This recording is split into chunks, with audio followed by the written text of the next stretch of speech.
Tonight on DC News Now, new federal charges for the man accused of killing 2 Israeli staffers in DC. What's in the indictment and what it means for the case. The president threatening again to take over DC. We're going to have to federalize and run it the way it's supposed to be run. But is it even possible? We talked to a political expert about the legal ramifications. We're still looking at some cloud cover sticking around and some unseasonably cool temperatures when we see more sunshine coming up. A man arrested and recharged in the death of his police officer girlfriend 3 decades ago. Why prosecutors believe they have enough to convict him now. A controversial Confederate statue set to return. It's part of history and it's just a memorial. Put their story in libraries and museums, not at Arlington National Cemetery. The back and forth is sparking debate on the cost to bring it back. You're watching the station covering all of the DMV.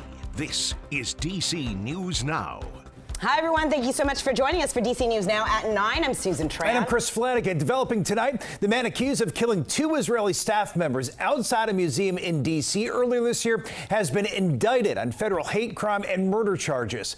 Elias Rodriguez is accused of gunning down the couple as they left an event at the museum in May. He's seen on video shouting, "Free Palestine." During his arrest, prosecutors say Rodriguez planned to attack flying from Chicago to D.C. with a handgun in his checked bag.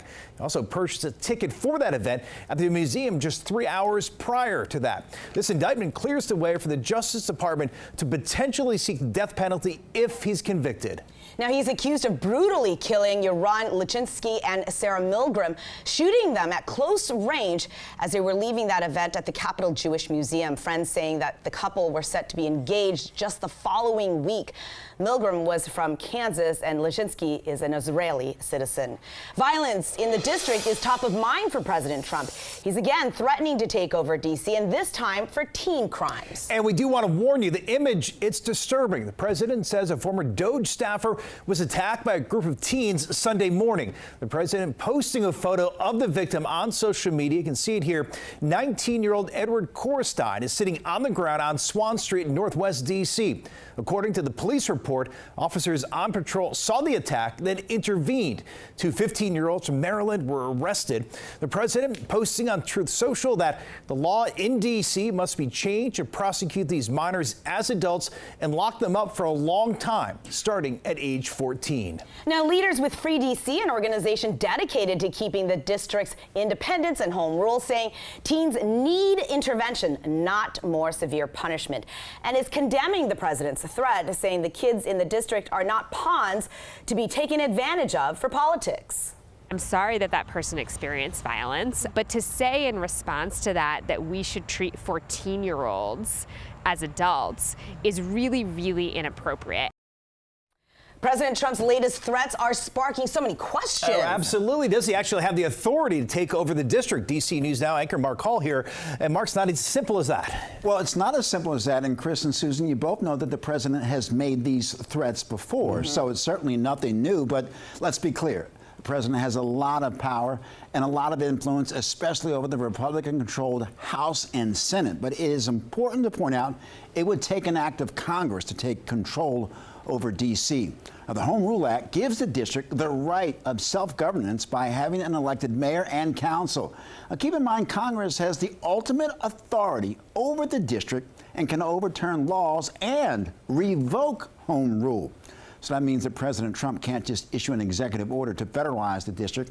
Now, we spoke with a Howard University political science professor, Robinson Woodward Burns. He says the president has powers to take action if there's an emergency.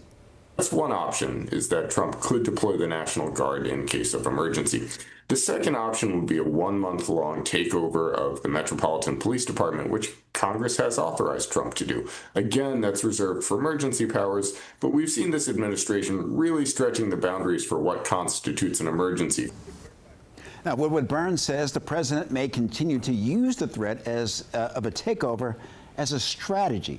An option would be that Trump just holds the threat over seizing control over D.C.'s policing and National Guard, holds that threat over the district's municipal government, the council and mayor, in order to try to extract certain actions from the municipal government. It may just be that he's trying to use this as a stick to try to make the district's government crack down on policing on its own. Well, President Trump said yesterday there needs to be more accountability and consequences for youth crime. And according to the Office of the Attorney General, which prosecutes youth crime, more than 90% of homicides and attempted homicides, and 87% of carjacking cases, and 79% of robbery cases, and 88% of violent assault cases were prosecuted in 2024. Woodward Burns says he's not optimistic that the Republican majority in Congress would stop the president from taking action if they asked him to follow his lead. We'll continue to follow this story. Susan, we'll send it to you.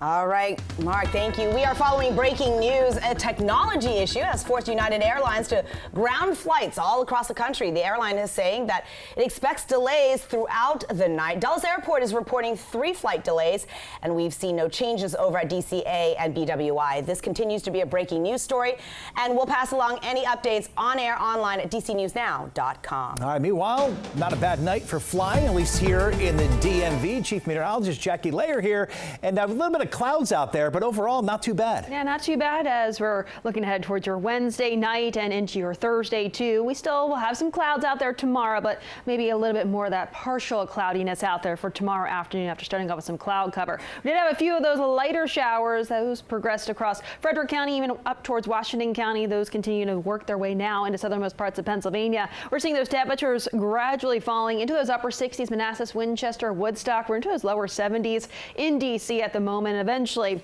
seeing those overnight lows back in those 60s under some mainly to partly cloudy skies overnight. We should be remaining relatively dry. Now tomorrow, a little bit warmer than the day today. DC was the only one that reached 80 degrees earlier this afternoon. Everyone else only reached into those 70s, but tomorrow we should be seeing a little bit more of that sunshine, allowing those highs be back in those lower 80s out there tomorrow. About more details, timing out the rest of that 7-day forecast, including when that heat will be returning. That's all coming up in just a few minutes. All right, Jackie, we'll see you then. We're following developing news tonight out of Fort Stewart, Georgia. The Army says a sergeant shot 5 soldiers on base before he was tackled and arrested.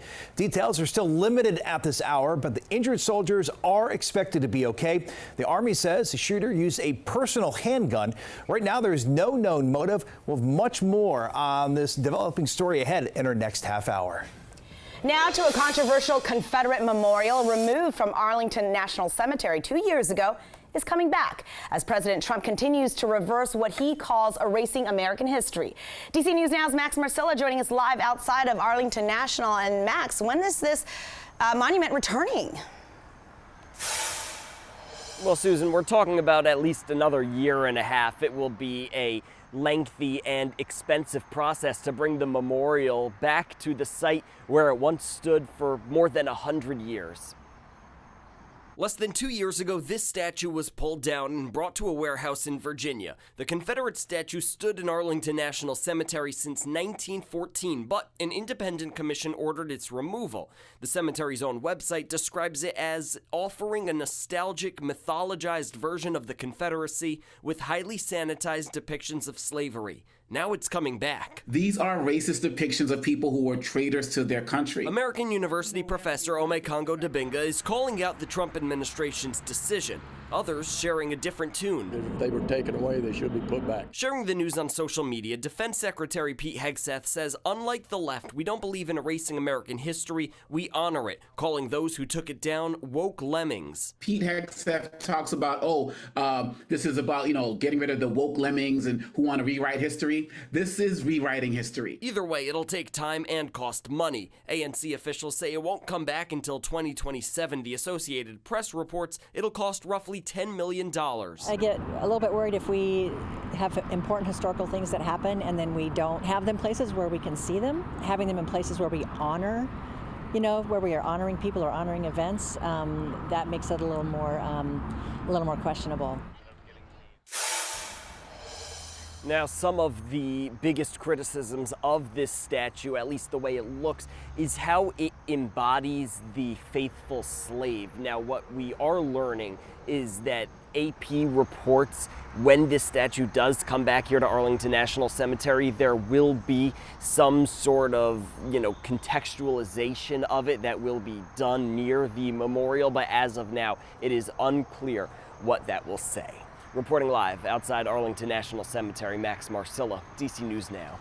All new tonight, a researcher at Georgetown University targeted for deportation has reached a partial settlement with the Trump administration. But Arkan Suri can return to his job while the federal government seeks to kick him out of the country. Suri is from India, was arrested outside his Arlington, Virginia apartment in March over his alleged ties to Hamas. He was later sent to a detention center in Texas. His wife is a U.S. citizen. This agreement allows Suri to maintain his student status along with their children. The University of Maryland has reached a settlement with the student group Justice in Palestine. The school banned all student-led protests last year that were related to the October 7th attacks in Israel. But a federal court settlement will award the group $100,000 for suppressing free speech. In a statement, UMD says it takes very seriously its responsibilities for the safety and security of all university students and members. Commanders fans are pumped for fall football, even if it's just a preseason game against the Patriots on Friday. Yeah, DC News Now's Tim Reed finds out how diehards are gearing up for kickoff. Last season was magical for the Washington Commanders, and fans are hoping for another winning season. The preseason gets underway Friday as the Commanders travel to Boston, and fans are excited and can't wait. Oh my goodness, I've been waiting since March, because we had such a great season. Commanders fan Leroy Jones is not traveling to Foxborough, but he will watch on TV. He went shopping today for the occasion on Friday night and bought Commanders ball caps and a shirt and is ready to cheer for his team. For us, it's good because we're going to be able to measure and see our intensity compared to theirs. I'm definitely flying up. I can't wait to get there and see the stadium once again. This will be my third time going to Foxborough, and I can't wait. Stephen Boyd is a Commanders super fan and calls himself the rally captain. He is traveling Friday to Foxborough to watch his team in their first preseason game against New England. This means a lot to me as a fan, as well as the other fans, because football is back. We spoke to other fans at Northwest Stadium who were also eager to see what the Commanders can do after they put in so much work in summer training camp. But we did, have a great season, so I am looking forward to, our first, preseason game, and I know we'll have a good season, especially with Daniels coming back. Friday night's game in Foxborough gets underway at 7:30. In Prince George's County, Tim Reed, DC News Now. All right, everybody has their rally hats ready to go. Tim, thank you. Now to the Washington Wizards, who are helping students in Northern Virginia tip off to a new school year. Players will be over at the William Ramsey Elementary next week, giving students backpacks filled with school supplies. Kids can also get new water bottles, books, and haircuts. Plus, the Alexandria Public Library will be there to help kids get their library cards. Coming up here at DC News Now at 9, cold case cracked. Who police arrested in the 30-year-old murder of a DC cop.